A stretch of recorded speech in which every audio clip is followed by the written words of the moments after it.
Hey friends, welcome back to our channel. Today we are bringing you episode 4 of our series Design Within Reach, where we share with you homes of everyday people, inspiring you to create spaces you love no matter what kind of budget you have.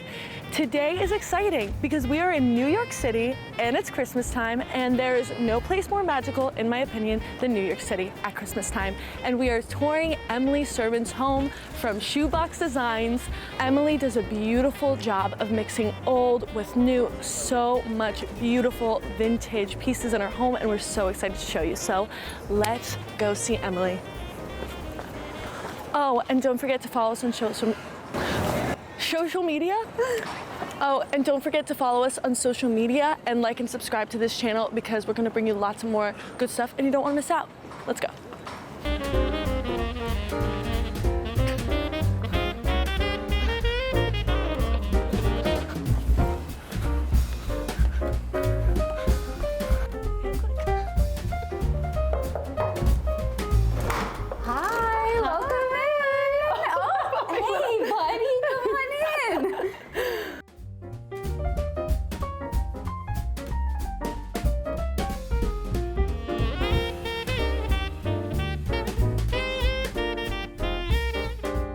You guys, so here we are with Emily from Shoebox Designs on Instagram. We have been following each other for a bit now, but it's so awesome to finally be in your space and see it in person. It's like from a screen to in real life.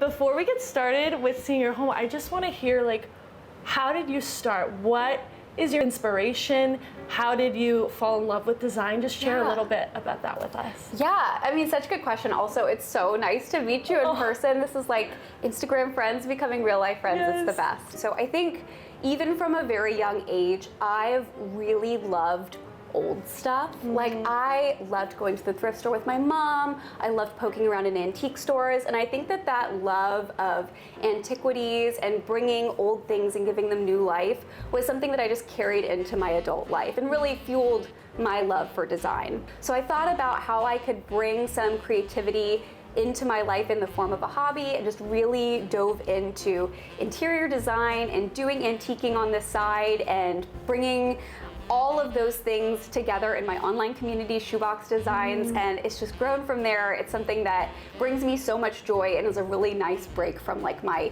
normal 9-to-5 job. I'm a big fan of mixing new with old. Yes. And you do that so beautifully. And also, your space has like a touch of quirkiness that's so unique. Thank you. Yeah, I feel like I really love pieces that are beautiful, ornate, that have history, but I like pairing them with pieces that are kind of fun and playful. Yeah. And I think it just helps a space not take itself too seriously. Like, I want people to come in and obviously, you know, be able to look around and see a lot of beauty and a lot of detail, but also feel very at home and feel very relaxed. So we're in your living room right now, and obviously it's Christmas time and it's decorated so beautifully for Christmas too, which I love. Take us through and show us your favorite pieces. Of course, awesome. I would love to start with the focal piece of the room, which is this gallery wall and this beautiful vintage Baker credenza. This is really the focal piece of the living room. I am a big art collector, so I knew that I had this really beautiful blank wall here, and it would be the perfect place for me to display my art collection. So I've been collecting many of these pieces for a number of years. Some of them are vintage, some of them are new and by some of my favorite artists. But I started laying these out when we first moved into the apartment, and I paired it with this Samsung Frame TV, which is just a really nice way to make everything look really cohesive and still be really functional. As I was putting this gallery wall together, I was really struggling with a piece that would complement it well in terms of like a credenza or a media console. And when I found this piece, I actually found it on Kyo.com, which is, you know, a source for vintage and antique furniture in like New Jersey and New York. I fell in love with it, and I can't imagine anything else in this space. Some of my favorite things about it are this really beautiful rope detailing here. I love the curved open shelves. I can't imagine anything else complementing the art collection so beautifully. And right now, because it is Christmas time, I have my Christmas village out on display. It's my New York City Christmas village, which is one of my favorite holiday traditions. A lot of the artwork on this wall is actually by some of my favorite favorite female artists that I've gotten to meet through Instagram and I've actually become really good friends with. So two that I'll point out to you. One is this piece up here by Susanna Carson. She is a phenomenal artist and all of her artwork has this very like neoclassical element to it. I love references to hands in my decor, so you'll see it kind of all over the apartment. So I thought that this one was really fun and I love that piece. Another one that's by a female artist I love is this one. It's by Joan Sotero. She makes these gorgeous abstract pieces and puts them in these really ornate frames. I love abstract pieces in a home that values antiques and vintage pieces because it really breaks things up in a beautiful way. I would love for you to tell us a bit about this piece. Yes, of course. So my partner Jay and I were in Rome a couple of years ago and we found this little shop called Shade Day, and it's a husband and wife duo, and the husband is this amazing artist and he does such like fun, whimsical pieces, and from then on, we were obsessed with his artwork and we really wanted to get one of his pieces, especially one of his oversized pieces. We just couldn't afford it. Luckily, he makes these scarves with his artwork on it, and we thought, you know, if we kind of put a frame around it, it'll look like a really big piece of art. So I admit that I am not much of a DIYer, but I, you know, posted the scarf up on there. I painted some molding to kind of look like a frame, and I kind of slapped it on there with command strips, so who knows how sturdy it is. But that's the story behind this piece, and it's such a fun focal piece, and it's a great conversation starter. That is truly genius. Why don't we go and see your Christmas tree and the piece hanging behind? Yes. I love the use of red. Yes, I am a big classic Christmas fan. Like, you will not see like white and blue in my Christmas decor. I want like classic greenery, lots of red bows. That's certainly what I grew up with, so I try to bring it into this tree. I love it. It's so homey. Christmas time in this apartment's like my favorite place to be. While we're here, I'd love to tell you about this piece. I think it was right when we moved in, so this was around 2020. I was looking for a big piece of art for this wall because it was empty and I really wanted to kind of make a statement there. And I was browsing Facebook Marketplace and there was this woman who was a retired fashion designer in Soho, and she had this amazing Soho loft with all of these giant pieces of artwork. A lot of them were like vintage posters, and she was selling them, and so I ran down to Soho and I met this phenomenal character of a woman, bought this piece from her, but it's one of my absolute favorite pieces. I think that it's like such a iconic image that we've all seen before. I love the scale of it, so it's a really fun one. It's so nice to have like a big piece of artwork in a corner just to draw your eye, and I love how you have the museum light Yes. on top too. Those were another great Facebook Marketplace find in the New York kind of tri-state area. Facebook Marketplace is so awesome. Yeah. Like there are just so many interesting people that live around here that have so many interesting pieces, so you end up finding gems. We also have an apartment down in Charleston that we spend some time at. Facebook Marketplace down there is not as great. Okay. So I feel like when I'm there, I hit up the antique stores a lot more. I always tell people, I think it's so important to like diversify where you're looking, because there are seasons where Facebook Marketplace is like, wow, they're just like delivering. Yes. And then there's other seasons where it's just like So dry. Yes. So that's when like flea markets come in handy, or Yes. antique shops, and then you're always like having a spot to find pieces. You guys are the queens, like, kings and queens of flea markets. Like, y'all find the best stuff at flea markets. I'm always like, oh my God.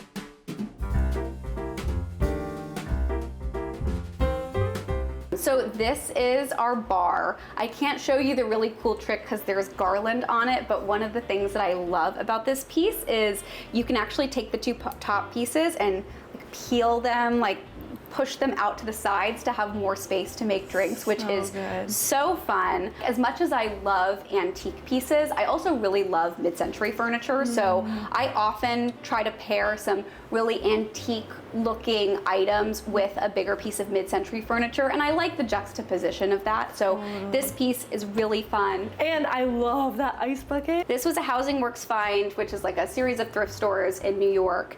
I think I got this for $10, and we actually use it. I mean, like, we gave it a good wash, but with like during parties, we like throw a bottle of champagne in there and we throw ice in there, and it's great. So I love pieces that are beautiful but also totally functional. There's a lot of that kind of around the house.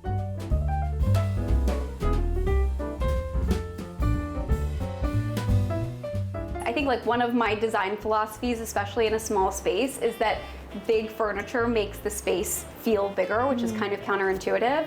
So I had this wall actually for about a year and a half, kind of with smaller pieces of furniture stacked along it. And it was always the area of the apartment that I liked the least. And when I found this piece in a vintage shop in Brooklyn, I immediately was like, this is what that wall has been looking for. I think that the tone of the wood really just warms up the space. Obviously, because I have so much stuff and knickknacks, it's a perfect place to display some of that. And I think that it's such an amazing focal point when you're facing this side of the room. So it was such a good find, and I really love it. We were talking about this earlier, but we love to collect things from our travels, and this shelf is kind of full of some of those pieces. So we went to a wedding in Kazakhstan earlier this year. We got this hat, we got this box from Norway, we got that pot from Mexico City, one of those posters is from Paris. So that's also one of the reasons I love this piece, is that I look up and I see all of the amazing trips and all of the amazing memories we've made.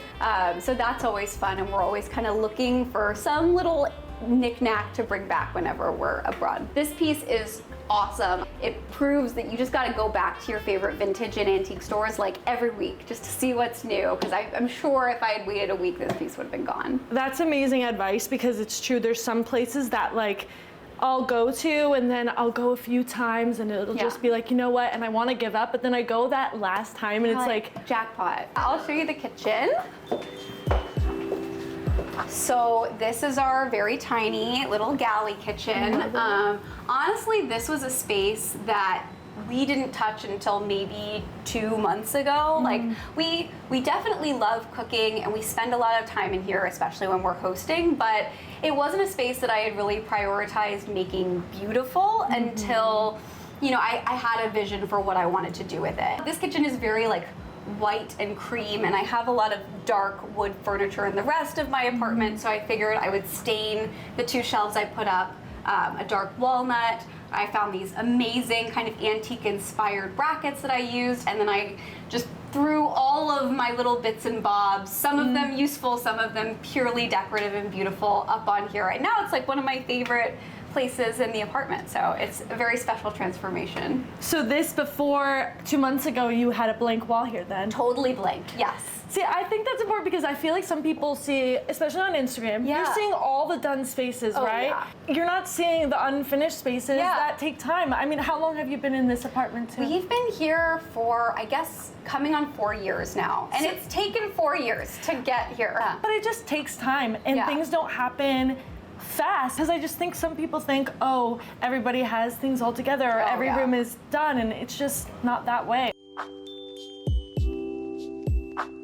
Jay and my design collaboration is, you know, very two-way street, and this is actually a piece that he completely picked out because he really likes to have a standing desk when he works from home, and I had scoured the internet and determined that all standing desks forever are hideous and none of them were going to fit into the apartment style, and he found this on eBay. It's actually an antique architect's drafting table, and he was like, I think that this could work, and it's such a cool piece. Okay, let's go see the bedroom. Yes.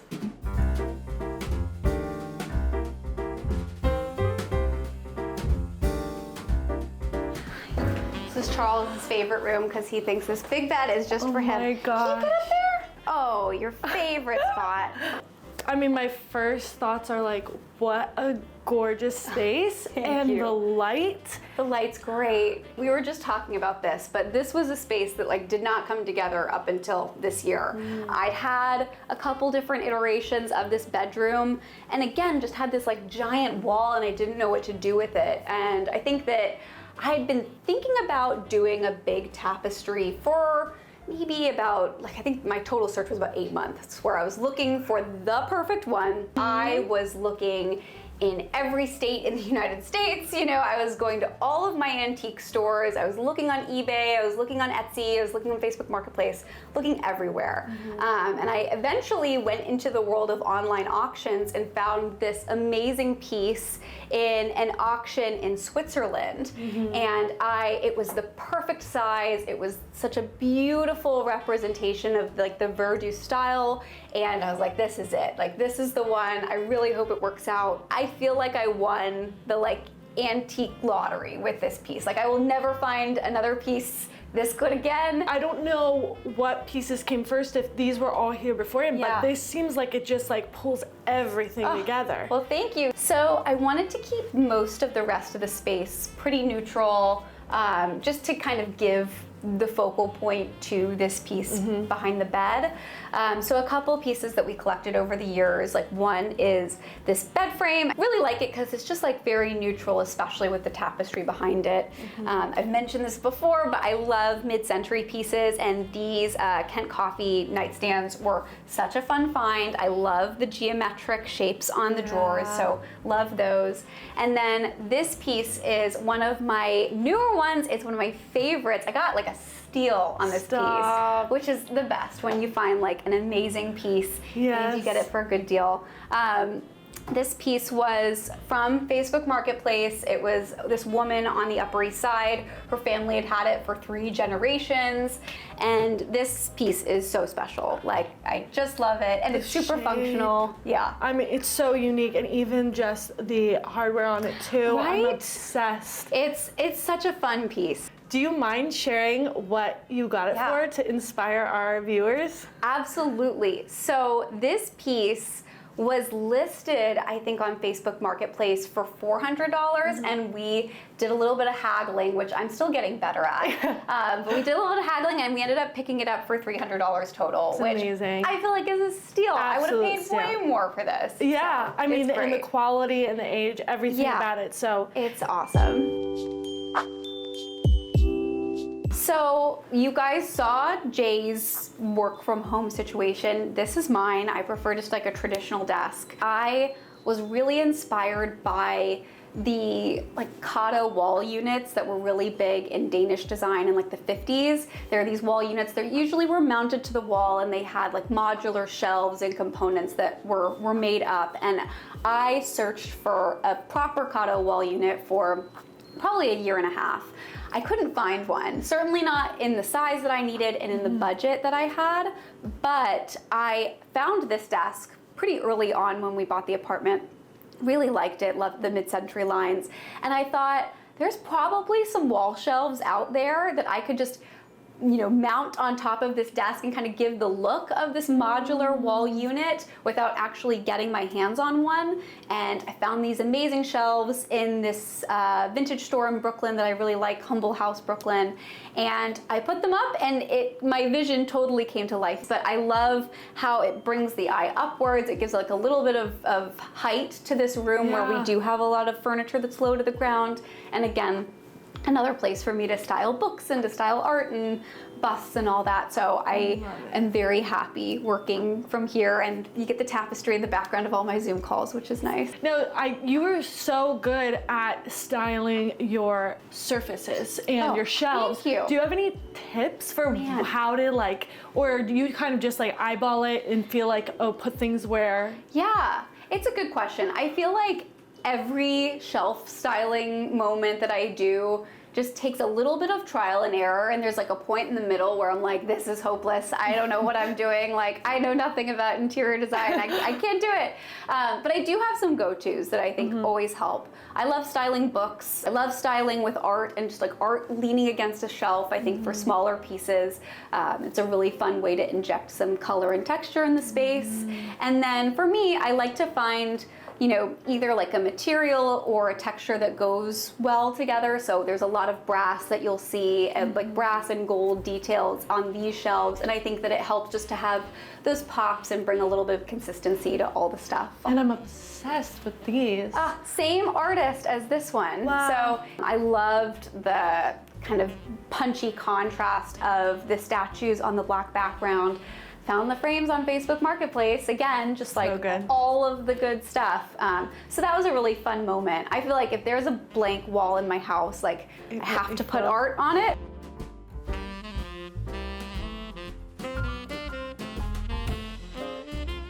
So this is our primary dresser. I love displaying art. A lot of the art that I have is mounted on the walls, and I wanted to play with a little bit of stacked art because I love how it's like a little bit of like messiness and you know, like imperfect that we could add to the space. So this is a really fun little vignette for me to play with. And probably my favorite piece of this whole area is the card catalog that I found.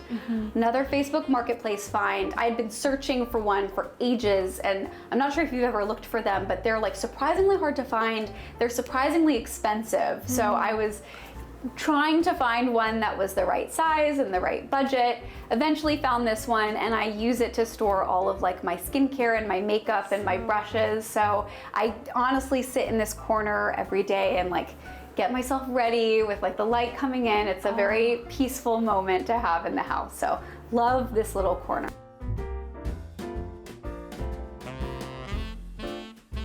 Well, thank you, Emily, for taking us through your beautiful apartment. Thank you for coming. Of course. I would love to know what you hope people, when you invite people over, what do you hope that they feel when they come into your home? I think for me, and we talked a little bit about this, but I really do want my home to be a reflection of myself and of Jay and of our life. So while I want it to be beautiful, because I really appreciate beautiful spaces, I also want there to be those little nuggets of things that are meaningful to us and, you know, moments from our lives that are really special. And I want it to be a place that strikes conversation and that people love coming to and kind of poking around all of our things and gathering and just having a really good time. So I think because we love hosting people so much, that's a really big part of this space, is just making it so it's comfortable for people to come in, to get to know us through our home, and to just have a really nice time. Have there been any obstacles as far as like maybe this apartment in particular, or in your experience in creating a home that you've kind of had to like work through? And what did you learn through that? How did you overcome those things? Yeah, it's a good question. I feel like the biggest obstacle for designing this space was certainly just like the amount of blank walls to fill. And we talked a little bit about this. Like, I think it's very daunting to come into an apartment or a home for the first time and you have a vision for how you want to feel and how you want to make other people feel, but it takes a really long time to get there and to find pieces that aren't just like something you could pull off the shelf anywhere, but things that are really meaningful and personal. So I think that there's always this balance of being patient and letting a space really come to life naturally, that is really important when you're designing a space. Yeah, that's so important, because I feel like it's very natural to see an empty space and be like, all right, I just gotta put something up on the wall because it's blank. But if you do that, then you could end up living with something that you don't love, then if you have that space and let it be blank for a while, it gives you time to just like sit and think about and ponder about like what do you actually want there. And then when this perfect piece does come, it's like so worth the wait. So validating. I think also it's important to like decide what things are that are really important to you, and splurging when it makes sense. Like for a piece that's going to be with you and maybe in your family for a generation, like it's worth identifying like the one or two pieces like that really matter to you, like saving up for it and, you know, making a decision that that's going to be a piece that you know you're going to kind of like splurge on. I think I've definitely made some decisions like that in this house. What do you hope that people who are watching this video right now take away from touring your home? And what do you hope that people who come into your home take away with them, whether it's a piece of advice or some sort of inspiration? Good question. I feel like for people that are looking for advice and inspiration in designing their own spaces, we talked a bit about this, but I really do feel like the most important thing to think about is that home takes time, and that time is time that's very well worth investing in. I think that especially with social media being so prevalent and a lot of design on social media being so prevalent, I think it can sometimes feel that home transformations happen like as fast as a transition on TikTok, you know? Like it's so gratifying to see those instantaneous before and afters, but that's not the reality of building a space that you really love and that feels authentic. Totally. And I think one piece of advice that I even give friends when they're decorating their own spaces is just pick one corner to get right, you know, right off the bat. Get one corner that is like calming and serene and feels like you, so that you can take your time with the rest of the space, right? Like get that one corner done, have it be a corner where you can like invite people into, and then you can kind of take your time and let yourself breathe with the rest of the space and not feel that anxiety of, you know, not having everything done. So that's one piece of advice that I have for people that are trying to create a space. Okay, well, I think that's it. Yay! Thank you so much for letting us tour your space. Where can people find you? Yes, so I am on most of the platforms at shoebox.designs, so you can find me there. Usually I'm sharing design updates about my homes, or sharing when I'm going antiquing, or all sorts of little fun things. So that's where you can find me. And I'm just so glad that not only did we get this awesome day together, but that I got to meet you guys in person. This is like the freaking best. So thank you so much for coming. Of course. Yeah. All right. Yeah. Thanks so much. Thank you. All right, guys. Hope you enjoyed today's video with Emily. Make sure to like and subscribe for more content like this, and we'll see you in the next one. Bye. Bye. Say bye to Charles. Bye, Charles.